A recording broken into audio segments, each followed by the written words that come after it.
Hey there, another week, another wrap, and a lot has happened. Political stunts, social media meltdowns, and meme worthy moments. But with Valentine's Day knocking on our doors, let's remember what is important here. Umajolo. From Donald Trump's latest stunt to spicy local politics, we've got you covered. Mbuyiseni Ndlozi's exit from the EFF has tongues wagging, while Duduzile Zuma's Twitter tirade against Floyd Shivambu is exposing major cracks in the MK party. And on Ramaphosa Sona's speech, let's just say everyone has a lot to say. Insider news, language learning app mascot Duolingo has been declared dead after years of haunting users with aggressive notifications. We told you to practice, the owl reportedly whispered before vanishing. Please also note we've slightly changed the wrap structure, with the big story first, featuring the must-know story of the week, followed by something lighter to give us all a break. So, let's dive into these stories and more in this week's wrap, brought to you by myself, Verashni Pillay, and the Explained Akosa team. In your big story, you've probably heard this bit of news already, as it's dominated the news cycle. Donald Trump's latest move on South Africa has sparked global outrage. Last Friday, he signed an executive order freezing US aid to South Africa and prioritizing Afrikaners, specifically white ones, for refugee resettlement. His reasoning, he claims they face race-based discrimination under President Cyril Ramaphosa's land reform policies, plus he takes issue with South Africa's International Court of Justice case against Israel. The order avoids the word white, but the racial undertones are clear. The White House statement refers to ethnic minority Afrikaners as victims of race-based discrimination. Afrikaners are not a monolithic racial group, though. Many Afrikaner speakers are colored. So, does Trump's offer extend beyond those fitting a white victimhood narrative? South Africa has firmly rejected Trump's claims. The Department of International Relations and Cooperation called it misinformation, while Ramaphosa correctly noted that no land has been illegally seized. Even AfriForum, a major Afrikaans civil rights group whose misinformation campaign is partly responsible for Trump's obsession with this issue, opposed mass immigration. CEO Kali Kriel warned it would sacrifice Afrikaners' cultural identity. This is not Trump's first intervention in South Africa's land debate. In 2018, he claimed white farmers faced large-scale killings, a claim debunked by crime data. The white genocide narrative has been widely discredited, yet remains a far-right talking point, particularly in the US. The coalition government is united in its rejection.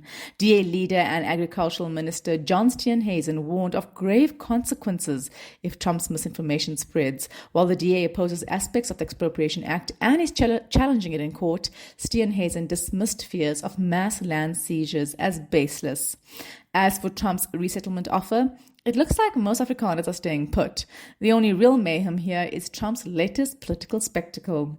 Check out our website for this full story about this. On the lighter side, we admit it, we spend an unhealthy amount of time reading the news, so you don't have to.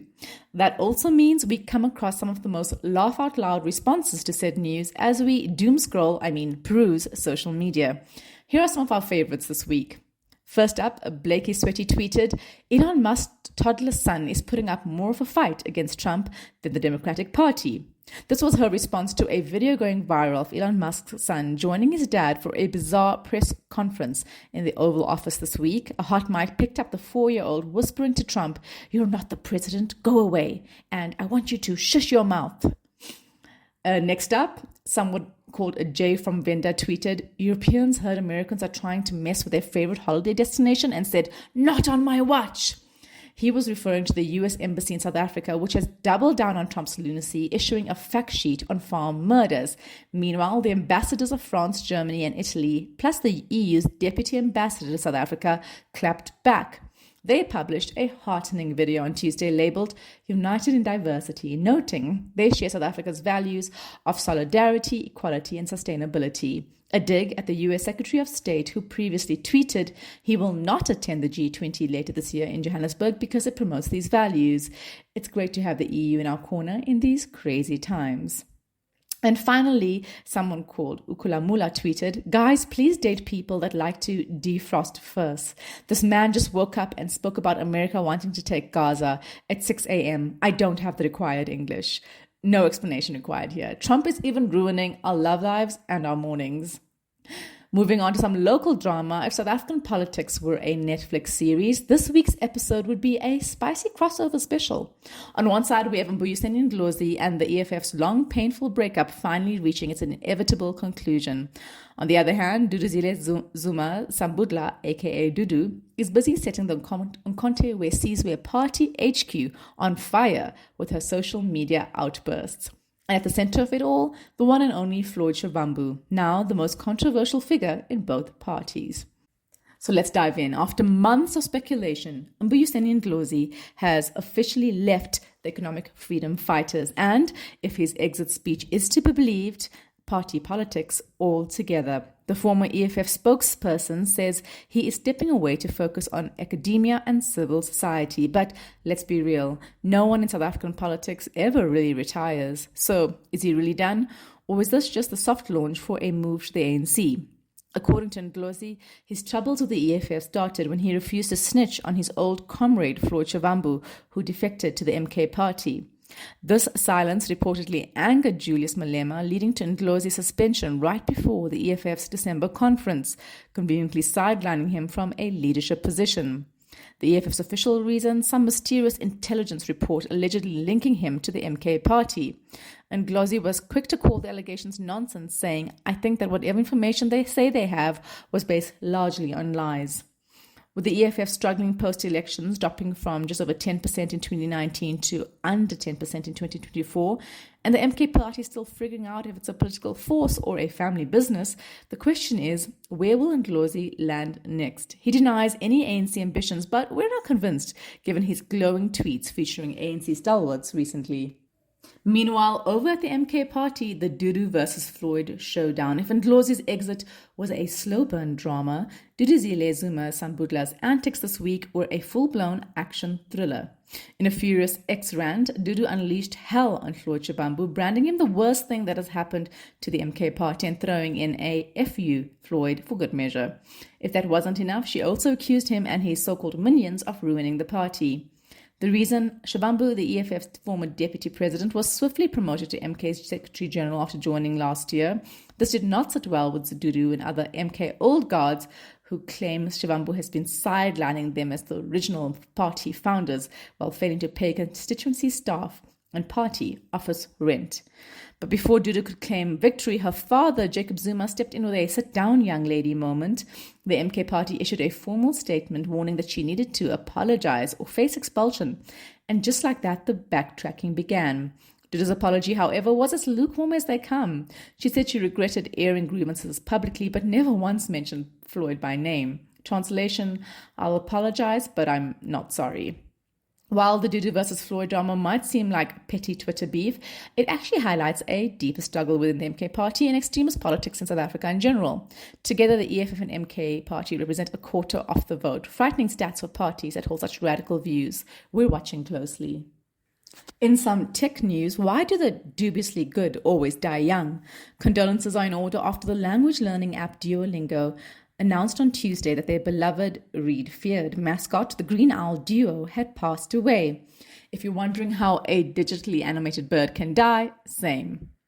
In a statement, the company revealed that Duo, real name Duo Keshona Renee Lingo, apparently had probably died waiting for you to do your lesson, and said that it was investigating the owl's cause of death, noting that he, quote, had many enemies. Ouch.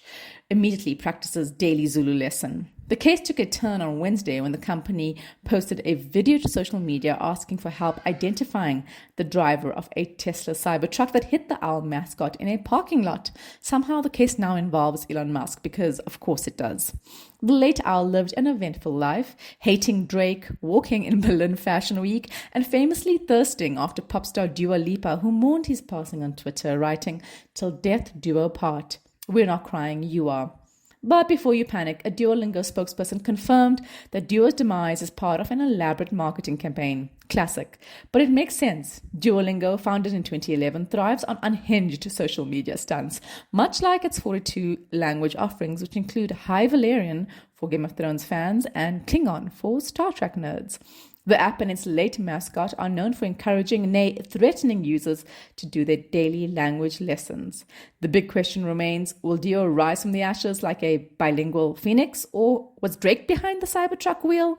And most importantly, did the stunt finally make you open the app? Until the autopsy results come in, one thing is clear: do your language lessons. It's what Duo would have wanted. In some other news, the latest Corruption Perception Index has landed with a score of 41 out of 100 for South Africa, which means our country's score remains the same, reinforcing its reputation as a flawed democracy. Now look, we may have thought the days of state capture and dodgy tenders were behind us, but the real problem, corruption, is baked into everyday life.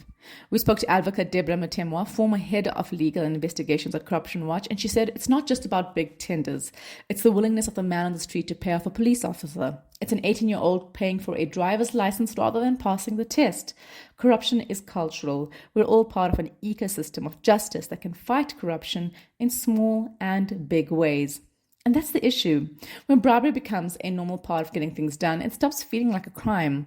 Politicians dodge accountability, so why should ordinary people play fair? Decades of political patronage, weak enforcement, and a disillusioned public have entrenched this mindset.